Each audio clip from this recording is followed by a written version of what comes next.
Hi everyone, good morning and good evening according to your respective time zone.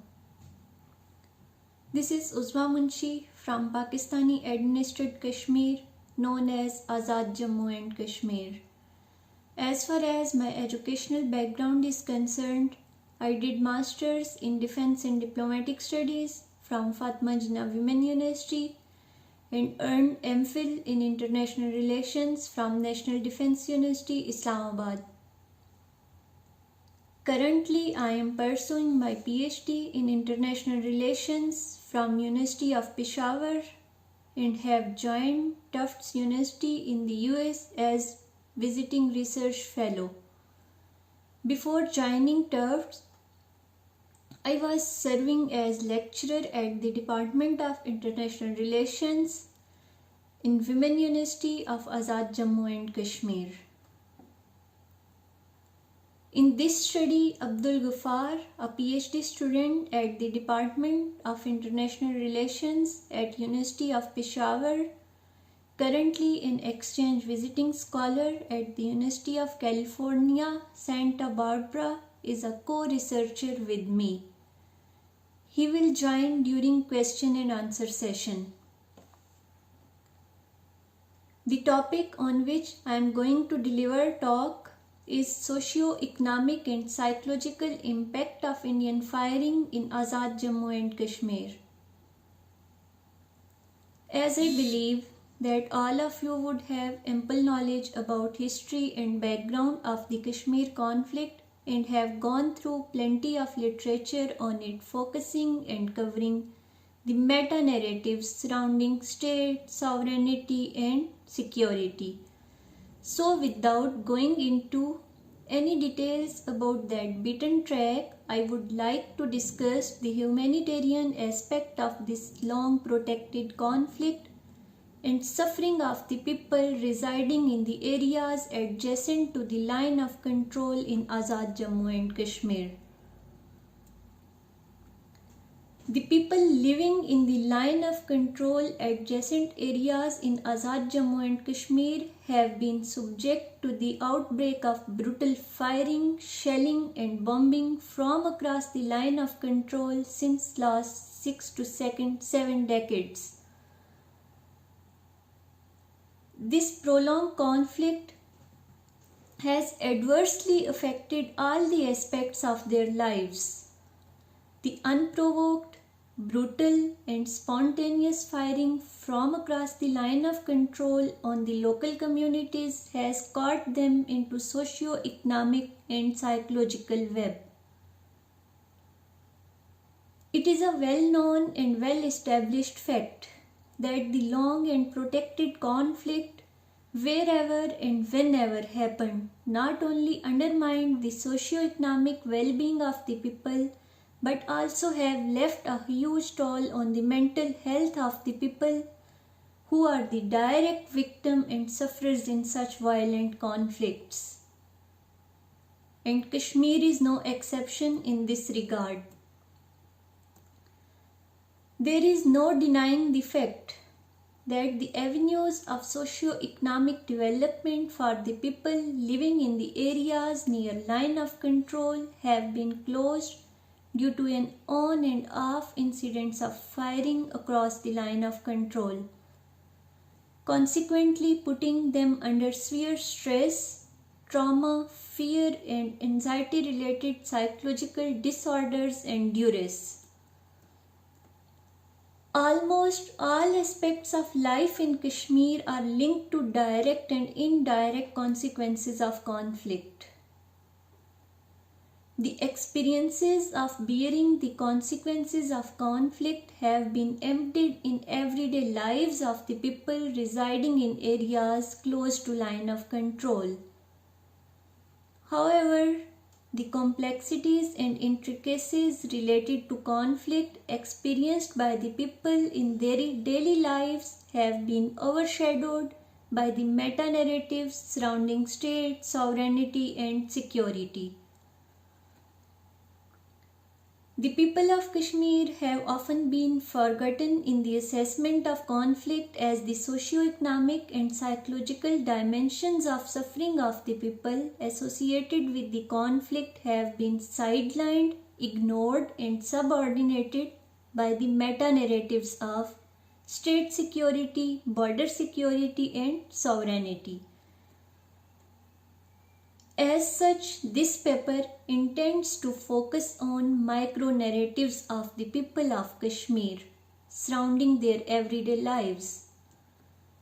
The idea behind this paper is driven by a need to fill the literature gap left by an asymmetric focus of the literature on Kashmir on issues of high politics, such as territorial, geopolitical, and geostrategic dimensions and armed conflict, without taking into account the detailed intricacies of the complications of everyday life, including socio-economic and psychological sufferings of the people. The study on which the current presentation is based was an attempt to explore and to analyze the socio-economic and psychological sufferings and problems of the people living in the area near line of control and have severely experienced and confronted the conflict-related adversities. It is thoroughly based on the lived experience of the people of these areas and have analyzed their self-narrated life accounts through an interpretative phenomenological frame. The interpretative phenomenological frame focuses more on the meanings that the subject attach to an event or phenomenon related to their lives. As such, this paper based on qualitative study attempts to look beyond the meta-narratives of conflict and brings out micro-narratives of people's lived experiences in a turmoil zone, which is eclipsed in Kashmir. The study was based in the district Poonch of Pakistani administered Kashmir. Roughly about 100 to 120 people from both the genders from all the age groups who have become physically disabled, have lost their parents, children or sibling and have lost access to education and economic activities were interviewed to get know their lived experiences of brutal Indian firing, shelling and bombing and how it impacted their socio-economic and mental health. Since beginning till date at macro and micro level, Kashmir conflict has undergone many transformations. But one thing that is permanent and constant for the people residing near line of control in Azad Jammu and Kashmir is the unannounced, undeclared and abrupt breakout of firing from across the line of control. In fact, for them guns have never turned silent even after the signing of a ceasefire agreement between Pakistan and India back in 2003.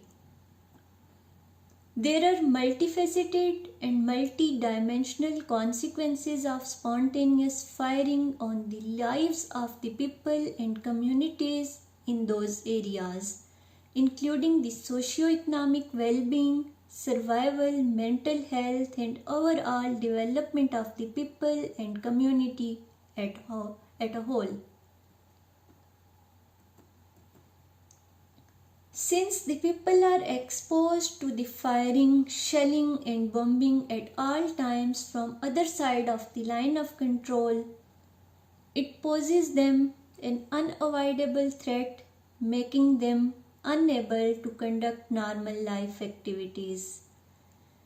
People have been significantly affected in terms of socio-economic, mental and psychological health. All these types of suffering are directly linked to their exposure to the prevailing violence. This perpetual violence and continuously persisting threatening environment has left them living helplessly in a miserable way and has seized the effective ways of performing their routine activities. Socio-economic displacement, family dispersal, loss of social interaction, loss of economic and service activities, disruption in schooling, sense of loss of security, fear of losing the near and dear ones, restricted economic activities, limited access to health facilities, especially timely provision of first aid facilities to those who become the victim of Indian firing across the line of control are very common and general impacts of the Indian firing faced by the families and communities living there.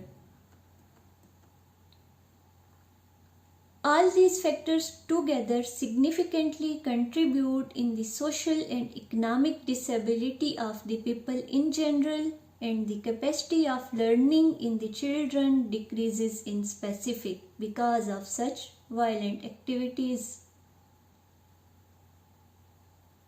Moreover, many people have been suffering from physical disabilities. In addition, insomnia, depression and nightmares are common in the people. While documenting the lived experiences of the affected people, it was observed and analyzed that these economic and psychological disorders lay severe consequences on their economic and social lives. The socio-economic, physical and psychological disorders among the people in this conflict-affected area are so intricately connected that they cannot be studied or understood independent of each other.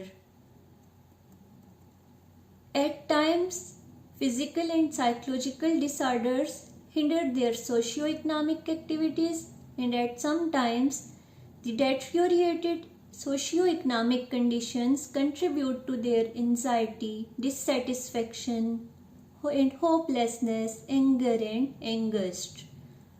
Henceforth, experiencing the undeclared, abrupt, and unpredictable outbreak of firing contributes to anxiety, fear, and sense of insecurity among the people. Witnessing the dead bodies of near and dear ones, destruction of home and properties, and socio-economic disability causes severe psychological disorders in the people of the area. The absence of any well-calibrated cope-up mechanism or strategy to redress the socio-economic and psychological sufferings and grievances both at communal and national level further complicates the situation. Therefore, there is a need to develop such strategies that are effective and useful to lessen the implication of these adversities. Thank you.